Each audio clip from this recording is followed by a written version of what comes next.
Dajjal tidak akan muncul sebelum kedatangan Imam Mahdi. Dalam berbagai hadis, Rasulullah menceritakan sosok Imam Mahdi yang berasal dari keturunannya.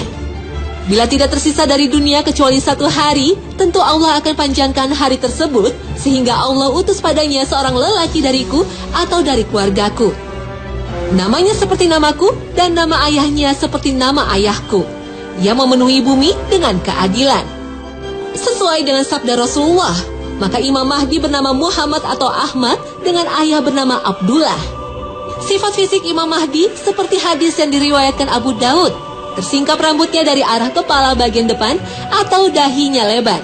Hidungnya mancung, ujungnya tajam, bagian tengahnya agak naik. Secara sederhana, bisa disimpulkan bahwa hidung Imam Mahdi tidak pesek. Imam Mahdi akan hidup dan memimpin dunia selama 7 atau 9 tahun. Hal ini sesuai dengan hadis yang diriwayatkan oleh Ibnu Majah. Selama masa kepemimpinan Imam Mahdi, maka kaum muslimin akan hidup dengan bertabur nikmat dan rezeki dari Allah Subhanahu wa Ta'ala. Kedatangan Imam Mahdi pada dasarnya akan mempersatukan kaum muslimin yang terpecah dan berkelompok-kelompok. Dan setelah mampu mempersatukan kaum muslimin, maka Imam Mahdi menegakkan negara Islam dalam satu bendera. Imam Mahdi di kalangan penganut Syiah diyakini merupakan imam yang ke-12. Imam Mahdi sejatinya telah turun di tahun 356 Hijriah. Namun kaum Syiah percaya bahwa Allah menyembunyikan Imam Mahdi secara gaib dan akan memunculkannya pada saatnya nanti. Imam Mahdi akan mengibarkan panji-panji jihad fisabilillah dan memerdekakan negeri-negeri Islam yang dikuasai oleh kaum kafir. Imam Mahdi akan memimpin berbagai peperangan yang dimulai dari Jazirah Arab, kemudian berlanjut ke negeri Persia dan negeri Rum. Allah memberinya kemenangan. Rasulullah berpesan, jika kalian melihat Al-Mahdi, maka berbaiatlah dengannya, walaupun harus merangkak-rangkak di atas salju, karena sesungguhnya dia adalah Khalifatullah Al-Mahdi.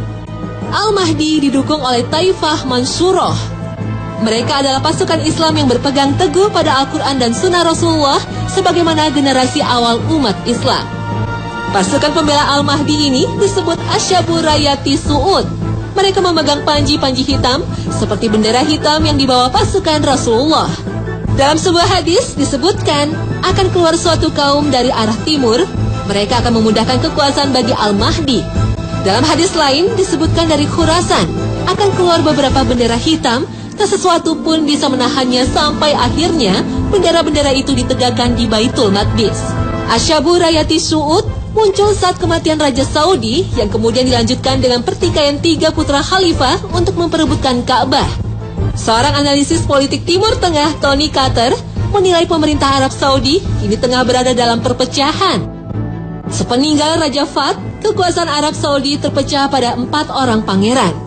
Dan setelah Raja Abdullah berkuasa, sebagian kekuasaan politik masih tetap dipegang oleh Pangeran Nayef, Pangeran Sultan, dan Pangeran Salman.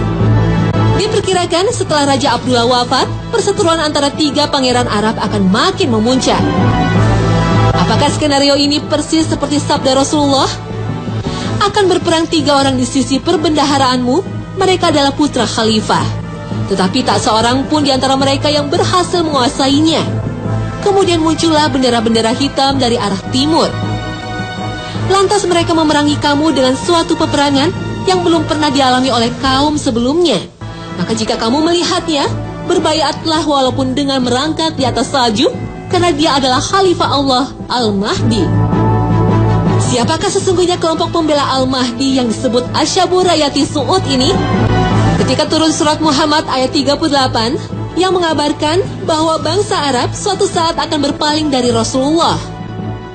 وَإِن تَتَوَلَّوْا يَسْتَبْدِلْ قَوْمًا غَيْرَكُمْ ثُمَّ لَا يَكُونُوا أَمْثَالَكُمْ.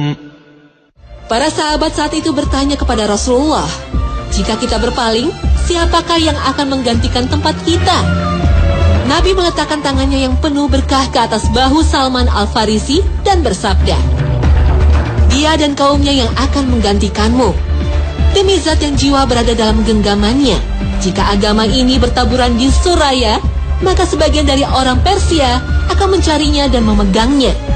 Bangsa Persia kini tersebar selain di Iran, juga di Irak, Afghanistan, dan Pakistan.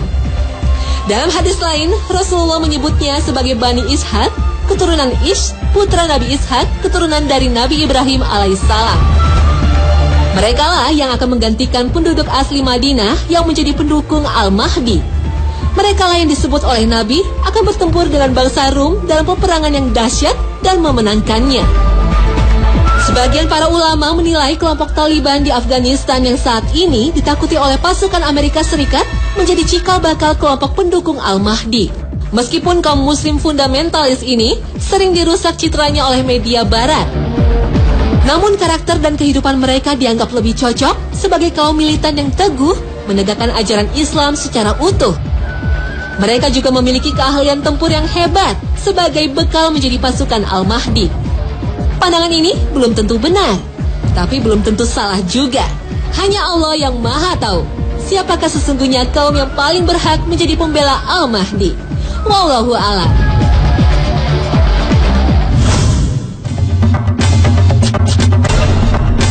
Turunnya Nabi Isa alaihissalam menjadi salah satu tanda besar makin dekatnya kiamat. Ada sekitar 33 hadis sahih, bahkan sebagian ahli hadis mengatakan jumlahnya sekitar 90 hadis tentang kedatangan Nabi Isa pada akhir zaman.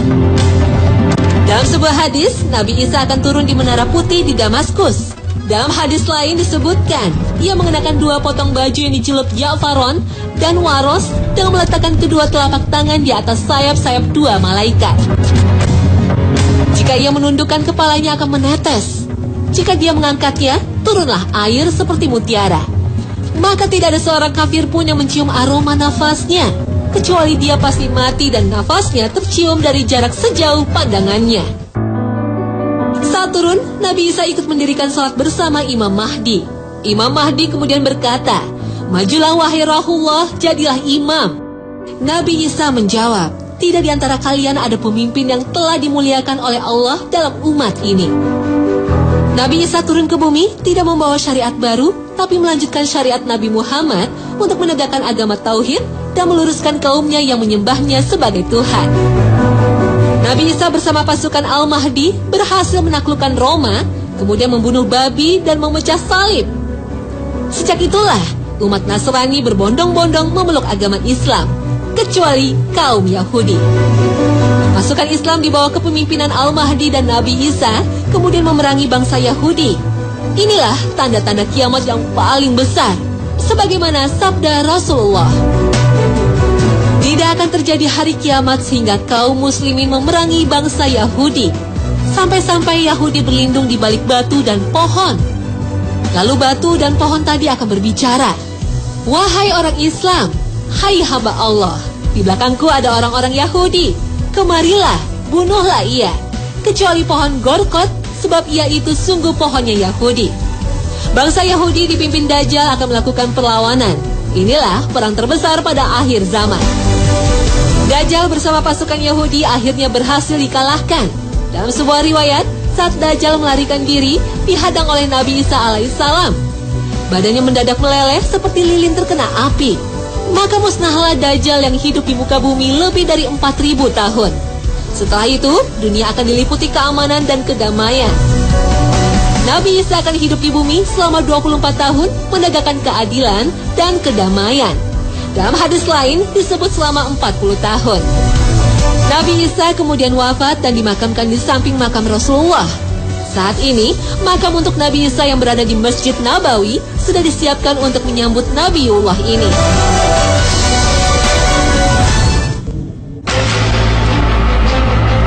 Turunnya Nabi Isa alaihissalam ke muka bumi ini merupakan tanda yang jelas datangnya hari kiamat.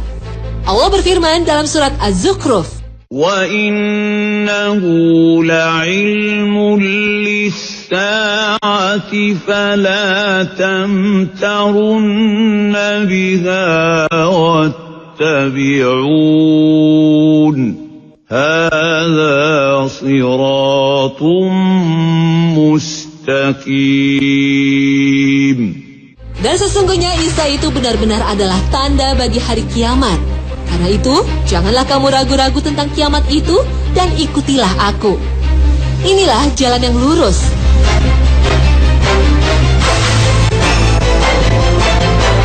Turunnya Nabi Isa juga kedatangan Al-Mahdi untuk menumpas Dajjal merupakan tanda-tanda akhir zaman yang wajib kita percayai.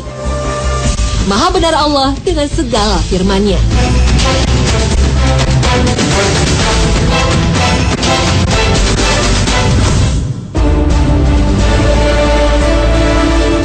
Nah pemirsa, inilah akhir kebersamaan kita dalam 3 serial kiamat. Mudah-mudahan kisah kiamat dan tanda-tandanya makin menambah keimanan kita untuk selalu mempersiapkan diri menghadapi hari akhir.